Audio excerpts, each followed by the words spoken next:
Hello and welcome to this short practice designed to downregulate the nervous system, invite a sense of ease and calm into your entire being.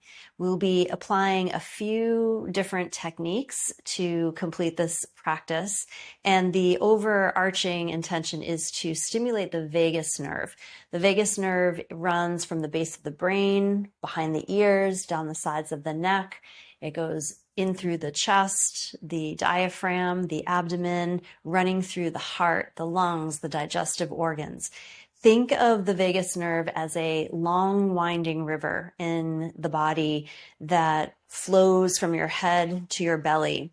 It's essentially a two-way river of communication between the body and the brain. There's signals being sent to the brain, signals that are received by the body, and this is part of the nervous system that supports our safety, our well-being, our sense of calm, and even how we are able to connect with other beings.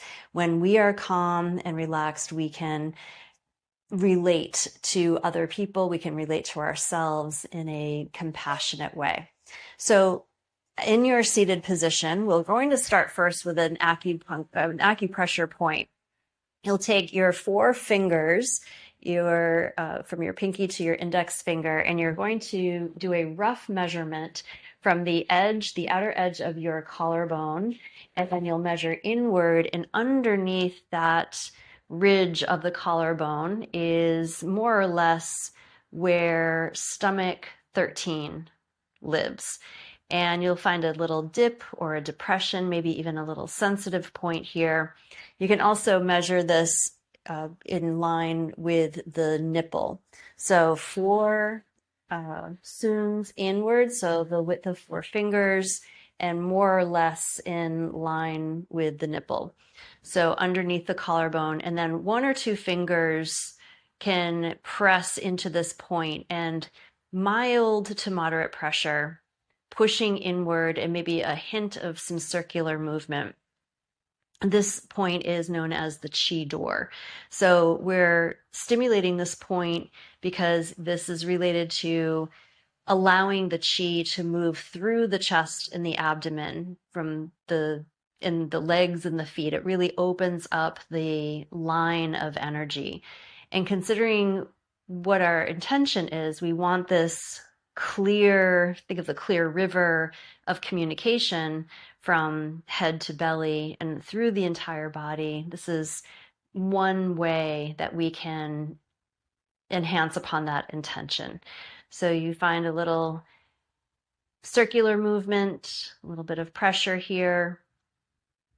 There is also some physical considerations that are connected to this point, related to neck stiffness and pressure in the chest and rib cage and any respiratory conditions. So there are multiple benefits to this acupressure point, so you can experiment with how this might work for you.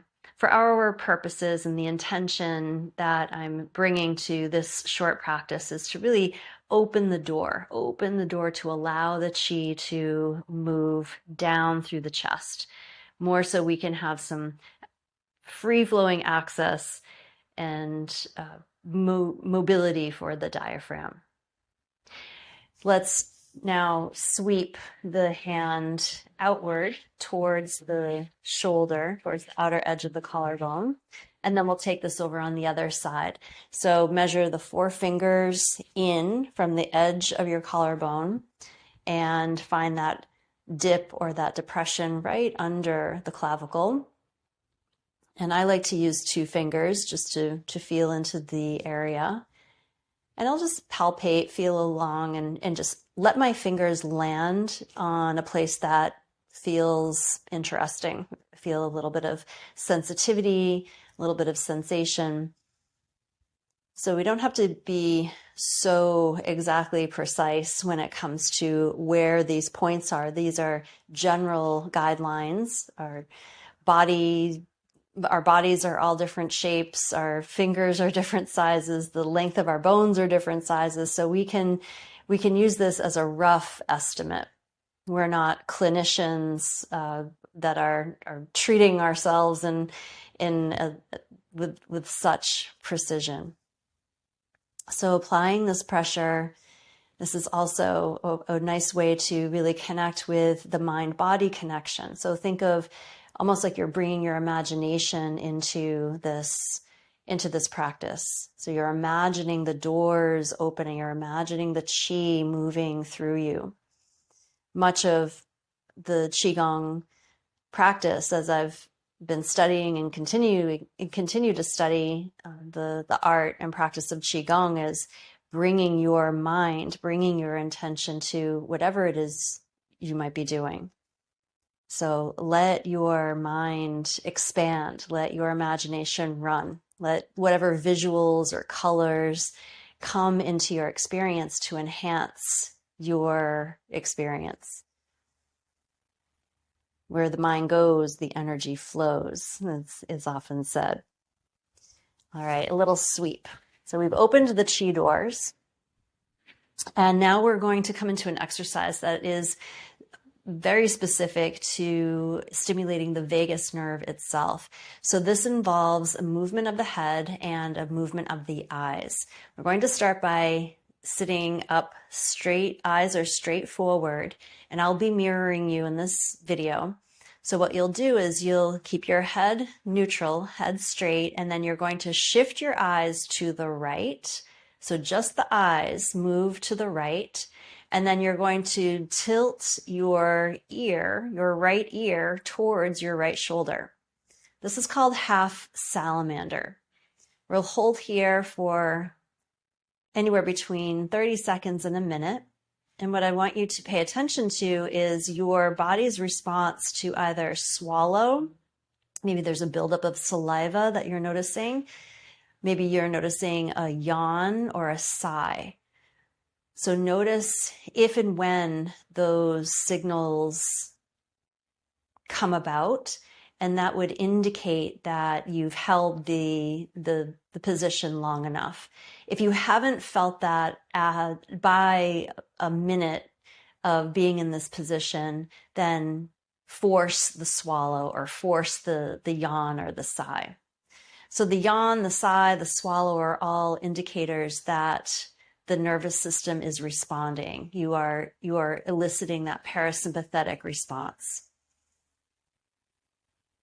We're going to lift the head up and straighten out the eyes, and then we'll take it to the other side. So you'll shift your eyes to the left and let your left ear fall to your left shoulder. So the reason why this is called the salamander is because, or the half salamander, is because salamanders can only laterally flex their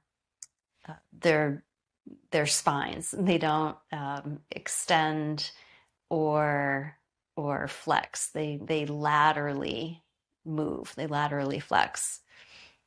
And I just realized that I've been doing this exercise for a while, and I just put that together, or it just landed for the first time relatively recently. Again, notice your body's response. I notice a lot of saliva buildup, likely because I'm speaking as I'm doing this. So notice your body's response to this movement. Be mindful of how much you are moving your eyes, or if the eyes are feeling strained. So we want to make sure that we're not overly doing here. And then we can lift the head up. Take a moment to roll the shoulders up and back. And then one more round of this. I'm going to just shift the positioning of my legs. Birdie is certainly relaxed. He's already done his ventral vagal exercises. So now we'll shift the eyes over to the right, but then tilt the left ear to the left shoulder, so your eyes are directing upward. Let your breath be easy, natural, relaxed. And again, pay attention to how much you're exercising your eyes. So when I first started doing these exercises, I found that I was doing a little too much with the eye muscles.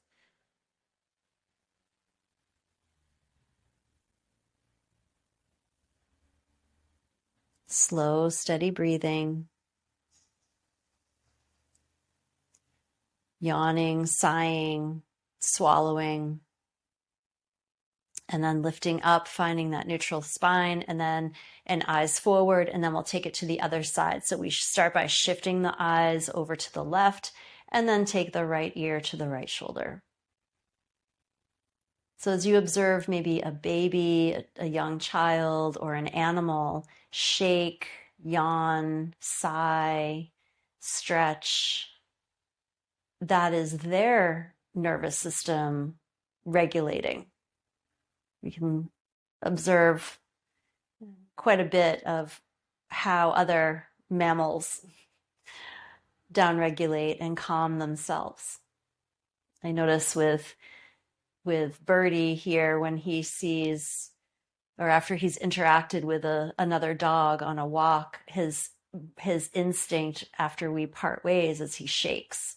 So that's him exhibiting that downregulation process, coming back to a calmer state after having been incredibly excited.